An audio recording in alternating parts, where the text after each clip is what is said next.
तो नव दृष्टि चैनल में आप सभी का बहुत बहुत स्वागत है। और जैसा कि मैंने कल यहाँ पर दुनिया का सबसे अनमोल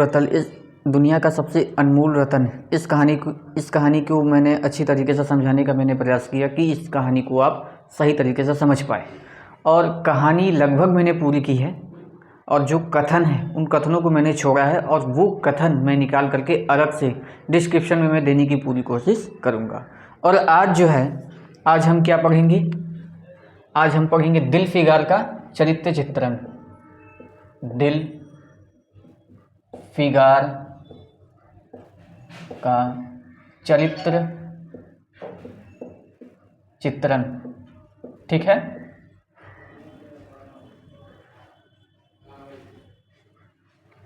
ठीक, दिल फिगार का चरित्र चित्रण।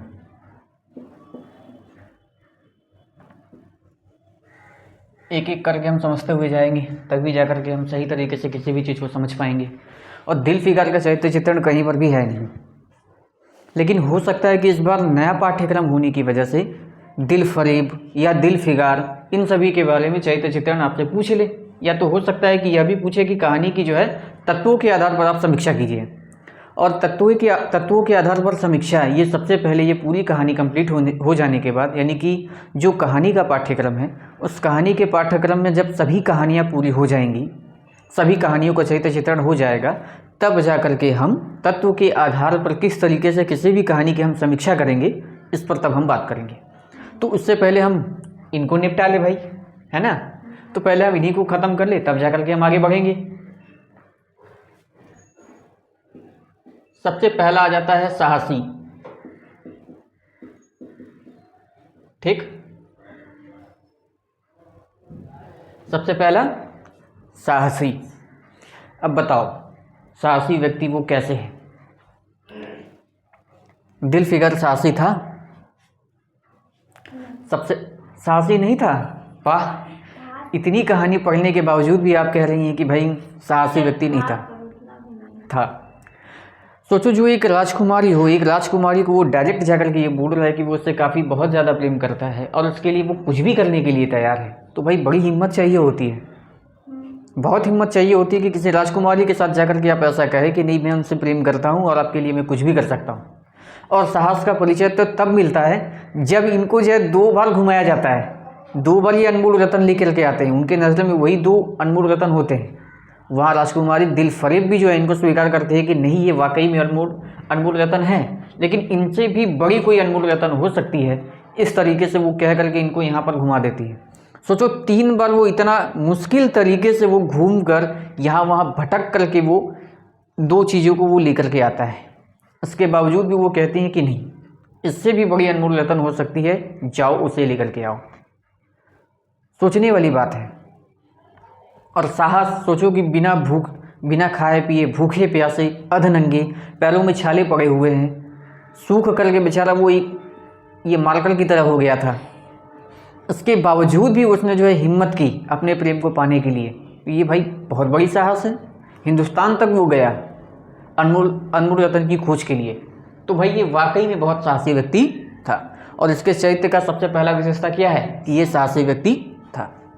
इसका साहस का परिचय कहानी में जो है कई बार देखने को मिल जाते हैं। ठीक, दूसरा क्या है? दूसरा है दृढ़ निश्चयी। दूसरा दृढ़ निश्चयी।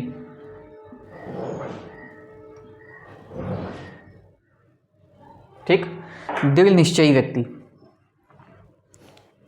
सोचो, उस व्यक्ति ने जो है अपनी प्रेमिका को पाने के लिए, आज के ज़माने में अगर कभी कोई प्रेमिका कह दे कि भाई मुझे ये चीज़ चाहिए, तो लोग क्या कहेंगे? शकल देखी हो, शकल देखी हो, तुम्हारे लिए मैं ये करने जाऊँ।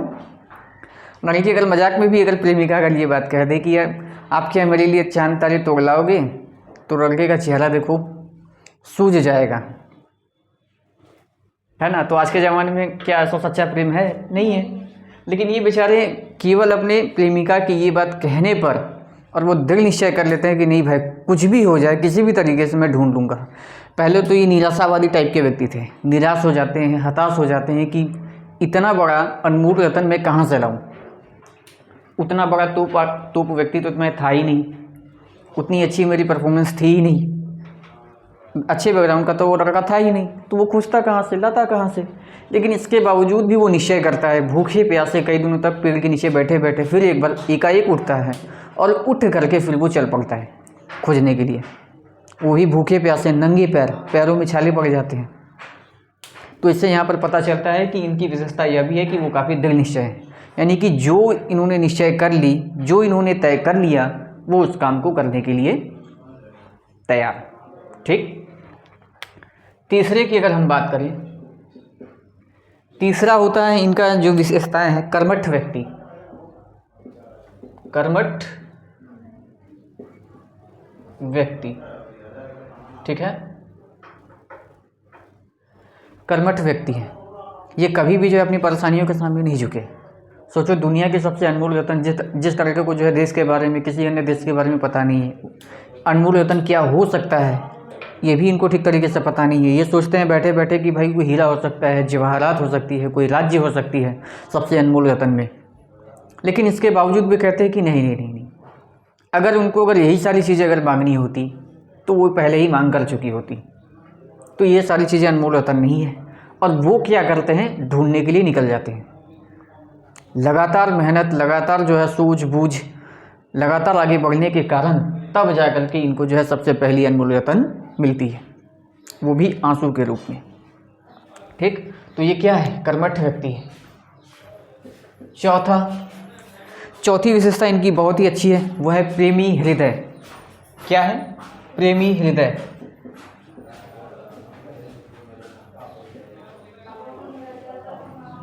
इनके यहाँ पर जो है सच्चे प्रेम की जो है परिभाषा यहाँ पर आपको देखने को मिल जाएंगी। यहाँ पर मुंशी प्रेमचंद जी ने इतनी अच्छी तरीके से इस पात्र का चरित्र चित्रण किया है, मतलब इस अच्छे तरीके से इसका कहानी में उपयोग किया है कि सच्चे प्रेमी की परिभाषा आपको यहाँ मिल जाएगी। सच्चा प्रेमी होता कैसा है। यहाँ पर एक ऐसा व्यक्ति है दिल फरेब, जो अपने प्रेम को पाने के लिए और अपनी प्रेमिका की वो इच्छा पूरी करने के लिए वो कुछ भी करने के लिए तैयार है। आज के ज़माने में कोई ऐसा कुछ नहीं करेगा। जहाँ कुछ भी हुआ, थोड़े से भी झगड़े हो गए तो बस तू नहीं कोई और सही, कोई और नहीं कोई और सही, बात खत्म। आजकल का ज़माना ये है। लेकिन ये जो है एक बार जो जुबान से निकल गया, एक बार जो इन्होंने जो ठान ली, वो करने के लिए तैयार है। और अपने प्रेम को जो है पाने के लिए वो क्या क्या कुछ नहीं करते हैं। हिंदुस्तान तक वो चले जाते हैं, लगातार भूखे प्यासे एकदम सूख करके लकड़ी जैसे व्यक्ति हो जाते हैं। लेकिन इसके बावजूद भी अपने प्रेम को प्राप्त करने के लिए, अपने प्रेम की सच्ची परिभाषा देने के लिए ये अपनी जगह को छोड़कर हिंदुस्तान तक चले जाते हैं। इनकी जो है चौथी होगी ना, पांचवी। अब पांचवी विशेषता जो है वो है विनम्र और जिज्ञासु। विनम्र और जिज्ञासु लिख लो।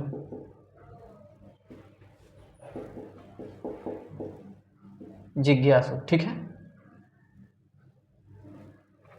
विनम्र टाइप के व्यक्ति भी हैं भाई। जब वो पहली बार जो है वहाँ पर मिलने के लिए जाते हैं तो कई बार ऐसे ऐसे प्रेमी भी देखने को मिलेंगे जो गली फाड़ फाड़ कर कहेंगे मैं तुमसे प्रेम करता हूँ, नहीं मिलोगे तो एसिड फेंक देंगे, नहीं मिलोगे तो बिल्डिंग से धक्का दे देंगे। कुछ ऐसे प्रेमी भी हैं, कुछ पागल टाइप के भी होते हैं, रात दिन पीछे पड़कर उसको परेशान ही कर देंगे। कुछ ऐसे भी प्रेमी हैं, लेकिन ये ऐसे प्रेमी नहीं है, ये विनम्र स्वभाव के व्यक्ति हैं। पहली बार मिलने जाते हैं तो विनम्रता के साथ जो है उनसे अपने जो है प्रेम के बारे में वो इजहार करते हैं। फिर विनम्रता का परिचय कब मिलता है बताओ? फिर कहानी में इनके विनम्रता का परिचय कब मिलता है? इनके विनम्रता का परिचय तीसरे चरण में मिलता है। तीसरे चरण में कहा, जब वो राजपूत सिपाही घायल पड़ा हुआ होता है, रक्त का फव्वारा उसके हृदय से लगातार बह रहा है, और वो जब वहाँ उस मैदान पर पहुँचता है और लगातार जो है वो देख रहा है कि हर जगह पर जो है लाशें बिछी हुई है, पूरी धरती जो है रक्त से लाल पड़ी हुई है, और वो व्यक्ति जो है वो तड़प रहा है, उसके हृदय में भी या फिर उसके छाती पे घाव लगी हुई है, तब वो जो है उनकी वहाँ पर विनम्र भाव देखने को मिल जाती है। वो दयालुता है जो तुरंत जा करके बिना सोचे समझे उसकी मदद करने की कोशिश करते हैं। तो ये क्या है? ये विनम्र टाइप के व्यक्ति हैं और जिज्ञासु भी हैं। जिज्ञासु कैसे? काला चोर को जब वहाँ पर फांसी की सज़ा सुनाई जा रही थी, तब इससे पहले वो वहाँ पर गए। जैसे कि मैंने बताया था ना कि लोगों को सबसे ज़्यादा इच्छा होती है कि भाई जहाँ कुछ भी काम हो रहा हो वहाँ पर जाकर के पूछताछ करें, जाने की मामला क्या है। झगड़ा हो जाए तो लोग पहले ही पहुँच जाएंगे, ज़रा देखिए क्या हो रहा है, थोड़ा पता तो करें, मिर्च मसाला तो मिले, ताकि हम भी थोड़ा और बाज़ार में बेच सके, मतलब फैला सके।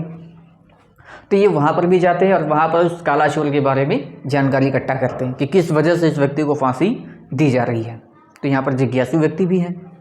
छठवां इनका है आत्मबोध से युक्त। यहाँ पर आत्मबोध से युक्त, ठीक, आत्मबोध से युक्त। पहले तो ये जब भी निकलते हैं अपने अनमोल रतन की खोज के लिए, तब तक उनको लगता है, अच्छा, वो जितने चरण में वो आगे निकलते हैं उतनी ही चरण में उनके अंदर जो है नए ज्ञान की विकास होती है। उनको लगता था कि पहले हीरे जवाहरात सोने चांदी होंगी, फिर उसका मन कहता है कि नहीं, ये सारी चीज़ें तो कभी भी नहीं हो सकती। आगे बढ़ते हैं तो उन्हें काला चोर मिलता है, तो उन्हें समझ में आता है कि पश्चाताप जो है सबसे बड़ी अनमोल रतन है, और इसकी ये टपका हुआ आँख से टपका हुआ ये आंसू, ये सबसे बड़ी अनमोल रतन है। ये अब इनके धीरे धीरे जो है इनके अंदर आत्ममंथन हो रहा है। तो पहला वहाँ पे, फिर दूसरा जो है वो सती वाला राख। अब सोचो ये कितनी गहराई से बात जो है यहाँ पर प्रेमचंद जी कह रहे हैं, यहाँ पर वो राख। फिर तीसरा जो है वो हिंदुस्तान में घायल सिपाही, ठीक। तो यहाँ पर जो है उनको फिर बाद में यह बात समझ में आता है कि दुनिया में जितनी भी चीज़ें हैं, वो हीरे हो, जवाहरात हो, सोने हो, चांदी हो, या कोई राज्य क्यों ना हो, भले ही कितना समृद्ध राज्य क्यों ना हो, ये सभी के सभी क्या है, अनमोल चीज़ें नहीं हैं।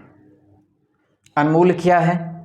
सबसे बड़ी अनमोल चीज़ है वह है खुद पर विश्वास, कर्मठ होना और अपने भीतर ही झांकना कि सबसे बड़ी अनमोल चीज़ दुनिया के किसी बाह्य जगत में नहीं है, बल्कि हमारे भीतर ही है, हमारी नज़रिया ही है जो ये मैं देख रहा हूँ। तो इन्हें अंत में समझ में आता है कि सबसे बड़ी जो चीज़ मैं अनमोल रतन में बाहर खोज रहा हूँ, वो सबसे बड़ी अनमोल रतन हमारे भीतर ही है। तो यहाँ पर मुंशी प्रेमचंद जी जो है एक पात्र, इस दिल फरेब पात्र के माध्यम से वो आदर्शवादी समाज की स्थापना भी करते हैं, और साथ ही साथ यथार्थ भी कुछ दिखाते हैं। यथार्थ में क्या था? वो सती वाली कहानी। दूसरा यथार्थ क्या था? वो राजपूत का घायल होना, अपने देश के लिए अपने प्राणों को जो है त्याग देना। तो यहाँ पर दो चीज़ें दिखाई। एक, स्त्रियों को जो है जागृत करने का प्रयास किया जा रहा है इस चरित्र के माध्यम से, इसीलिए कहानी में जो है इस पात्र को उस सती के जो है पास भेजा जाता है, जहाँ पर वो युवती जो है सब सज धज करके चिता के ऊपर बैठ जाती है, ठीक। और दूसरा जो है वो राजपूत योद्धा जो अपने देश के लिए लड़ाई करते करते अपने आप को न्यौछावर कर देता है और सभी को जो है अपने एक ही तलवार से ढेल कर देता है। तो यहाँ पर जो है उस समय जब ये कहानी लिखी गई थी, उस समय जो है भारत पराधीन था, अंग्रेजों का गुलाम था। साथ ही साथ महिलाओं की जो ये विकास थी वो रुक गई थी। पुरुषों ने जो है महिलाओं को जो एक घर के दायरे में बंद कर रखा था, इसलिए महिलाओं का विकास नहीं हो रहा था। इसीलिए उन्होंने क्या किया कि ताकि इस कहानी के माध्यम से, इस पात्र के माध्यम से वो महिलाएं भी जागृत हो, पाठक जागृत हो इस कहानी को पढ़ने के बाद, ठीक। दूसरा, देशभक्ति की भावना का संचार, ताकि लोग जो है अपने देश के लिए जो है आगे आए, स्वतंत्रता आंदोलन में भाग ले। इसीलिए उन्होंने ऐसे चरित्र का निर्माण किया ताकि लोग भी जागृत हो, महिलाएं भी जागृत हो अपने कर्तव्यों के प्रति और अपनी देश के प्रति, ठीक है। तो आज की कक्षा हम यहीं समाप्त करते हैं, क्योंकि हम इसी तरीके से धीरे धीरे करके हर दिन बढ़ते रहेंगे। उतना चाप लेकर के पढ़ाई नहीं करनी है, धीरे धीरे करके हम एक एक सेगमेंट हम पूरा करते हुए चलेंगे, ताकि एग्ज़ाम आने से पहले अच्छी तरीके से हमारा सारा का सारा चीज़ें कवर हो जाए, ठीक। तो मिलते हैं अगली कक्षा में। धन्यवाद।